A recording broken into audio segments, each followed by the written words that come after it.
Chicken idli.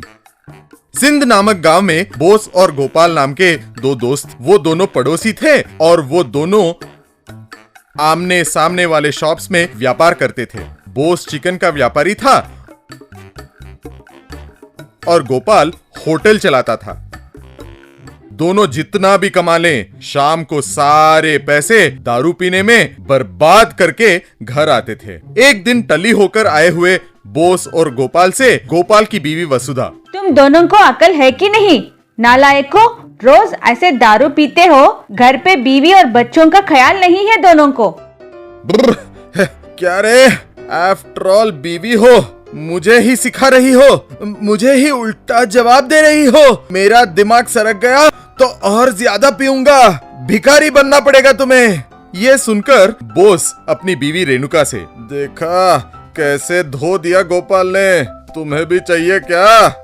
बीवी को खाना खिलाने का औकात नहीं, चले दुनिया जीतने।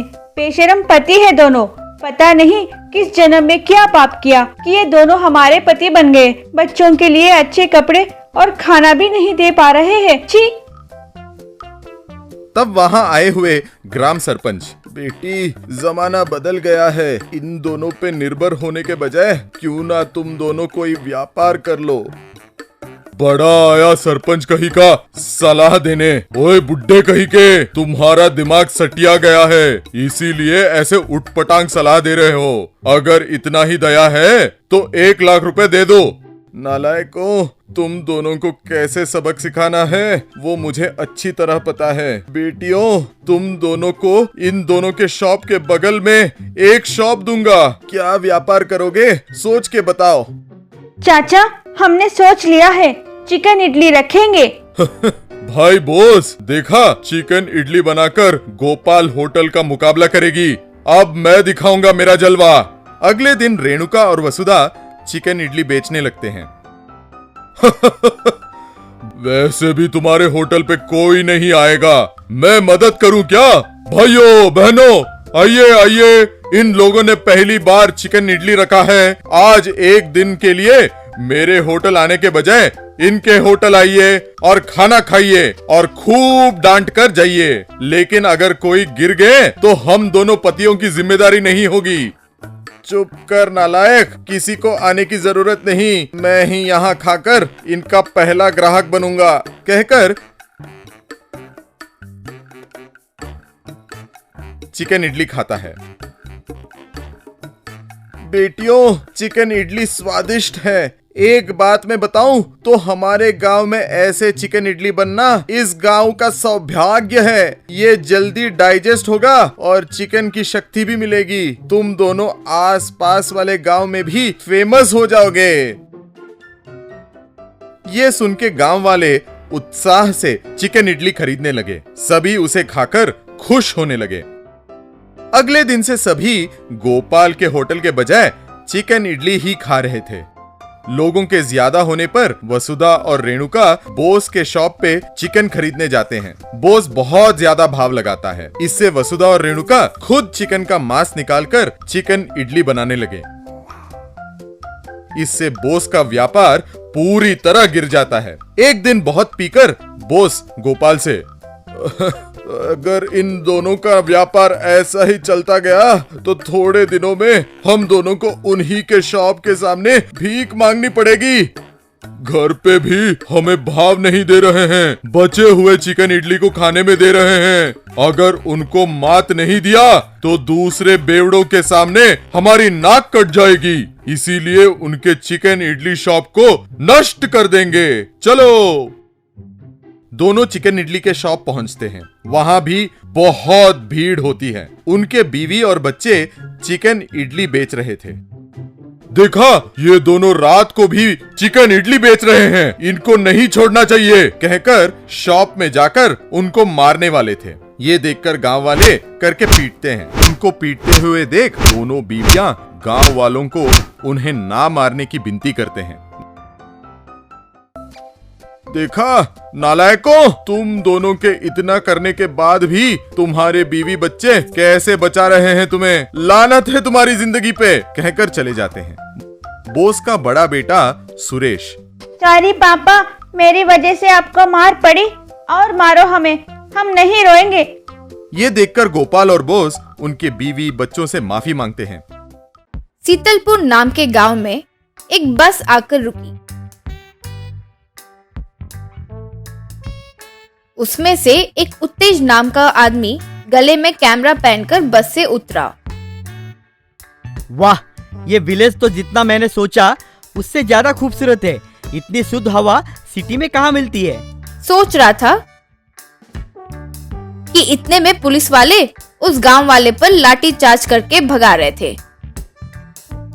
उत्तेज एक को रोककर, क्या हुआ है भाई? पुलिस आप लोगों को क्यों मार रही है? ये क्या पूछ रहे हो? तुम नहीं जानते क्या? कल आधी रात से पूरे देश में लॉकडाउन लागू किया गया है। हमारे गांव में भी वो वायरस आ गया कह रहे। तुम भी जल्दी घर जाओ वरना पुलिस तुम्हारी भी बैंड बजा देंगे। कहते हुए भाग निकला। हे भगवान, ये क्या? कल रात जब बस लिया तब तो सब सही था। बस से उतरने में ही लॉकडाउन कर दिए। अब मैं कहाँ रहूं? इस गांव में तो होटल भी बंद हो गए होंगे ना। सोच रहा था, तभी एक पुलिस वाले को आते हुए देखकर वहां से वो भाग निकला। उत्तेज इस तरह पुलिस से छुटकारा पाते हुए एक घर के आगे आ गया। उस घर में परेश नाम का आदमी, उसकी जया नाम की पत्नी अपने काम वाली से बात कर रहे थे। लक्ष्मी, चाहे जितना भी लॉकडाउन क्यों ना हो, ऐसे हमें यूं छोड़ देना अच्छी बात नहीं है। इससे तो घर का काम और खाना बनाना तक नहीं आता। और तुम्हें तो पता है ना कि मैं कितना आलसी हूँ। अब तक तुम पर ही तो निर्भर होकर जिए ना। अब इस मुश्किल समय में काम पर नहीं आऊंगी कहना गलत है। प्लीज काम मत छोड़ो। यूं विनती करने लगा। क्या साहब, कल प्राइम मिनिस्टर जी ने टीवी पे जो कहा वो नहीं सुना क्या? मैं तो स्ट्रिक्ट रूल्स फॉलो करने वाली हूँ, चाहे जितने महीने क्यों ना हो। ये लॉकडाउन जब तक खत्म नहीं होगा मैं अपने घर की दहलीज के बाहर पैर तक नहीं रखूंगी। बस, कहकर चली गई। ये सब उत्तेज ने सुन लिया। तब उसे एक उपाय सूझा। कुछ देर बाद उत्तेज लड़की के कपड़े पहनकर, मुंह पर मास्क लगाकर, हाथों में ग्लव्स पहनकर उनके घर आया। कौन हो तुम? उत्तेज लड़की की आवाज में। मैं हूँ जी, लक्ष्मी। आप मुझे मास्क में पहचान नहीं पाए? लक्ष्मी, तुम वापस आ गई? भगवान की कृपा से मन बदल दिया क्या? हाँ मालिक, आपकी बातें सुनकर मैं जा नहीं पाई, इसीलिए वापस आ गई। लेकिन मेरी एक शर्त है मालिक, ये लॉकडाउन खत्म होने तक मैं आपके घर की दहलीज पार करके बाहर नहीं जाऊंगी। इसीलिए विथ लगेज आ गई हूँ। आपको तो पता है ना कि मैं रूल्स का बहुत सख्ती से पालन करती हूँ। परेश खुशी से।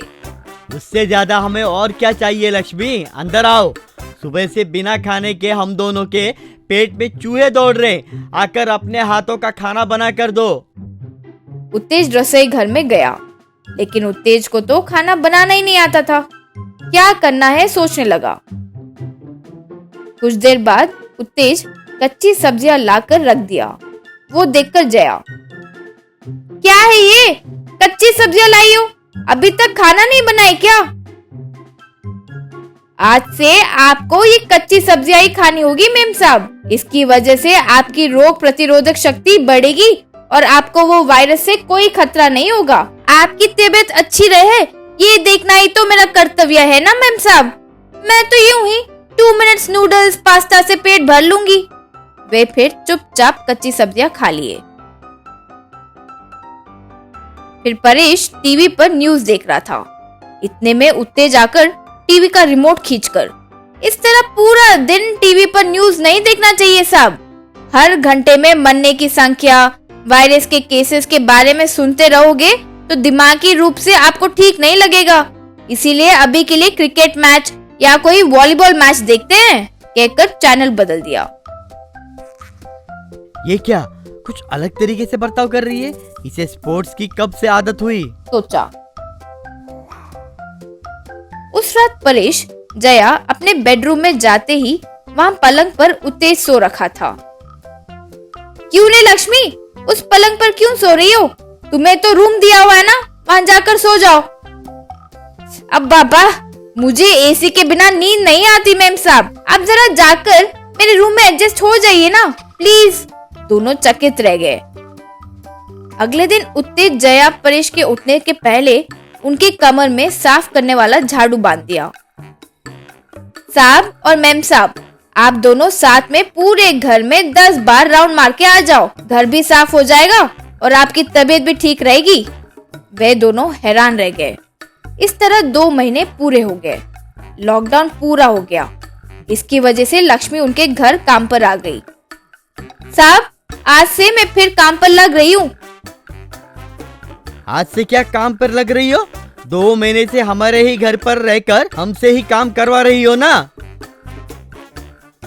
इतने में उत्तेज अपने ही वेश में बाहर आया, हाथ में रखे साड़ी को नीचे फेंककर। परेश जी, ये 2 महीने के लिए मुझे काम देने के लिए बहुत शुक्रिया, लेकिन काम वालों पर इतना निर्भर नहीं होना चाहिए जी। हमारे काम हम ही करें तो अच्छा होता है। चलता हूँ, गुड बाय। कहकर चला गया। परेश जया सर चकराकर नीचे गिर गए।